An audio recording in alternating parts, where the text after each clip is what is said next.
Praise the lord. దేవుని పరిశుద్ధ నామంలో మీ అందరికీ శుభాలు తెలియజేస్తా ఉన్నాను.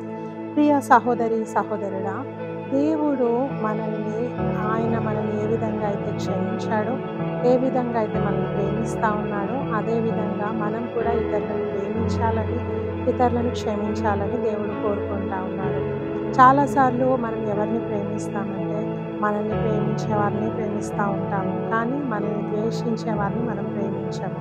యోసేపు జీవితంలో మనం చూస్తే ఆయన తన అన్నలు తనని హింసించినప్పటికీ, చంపాలని చూసినప్పటికీ, భయంకరంగా బాధ పెట్టినప్పటికీ వారిని క్షమిస్తూ ఉన్నాడు, ప్రేమిస్తూ ఉన్నాడు. ఈరోజు మనం కూడా కొన్నిసార్లు అనుకుంటాం, వాళ్ళు నన్ను కఠినంగా చూస్తూ ఉన్నారు, నేను ఎందుకు ప్రేమను చూపించాలి అని. కానీ అది వారి స్వభావం, కానీ నీ స్వభావం కాదు కదా. దేవుడు నీలో అటువంటి స్వభావం ఉంచలేదు, కానీ నువ్వు వారిని చూసి ఇంపాక్ట్ అవ్వకూడదు.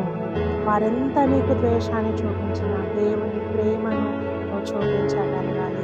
ఒకసారి చదువుకుందాం. ఆదికాండము 45:5.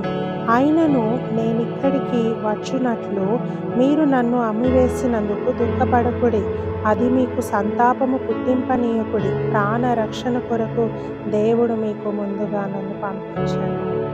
ఈవెన్ సనుక్కోలేదు యోసేపు. ఆయన అంటున్నాడు, మనందరి ప్రాణ రక్షణ కోసం దేవుడు ఇక్కడికి నన్ను నడిపించాడు.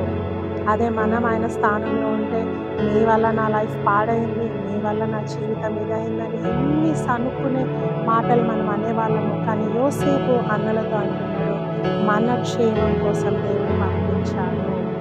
సో పాజిటివ్గా మాట్లాడదాం, ఇతరులను క్షమిద్దాం, క్రీస్తు ప్రేమను ఇతరులకు మనం చూపిద్దాం. God bless you.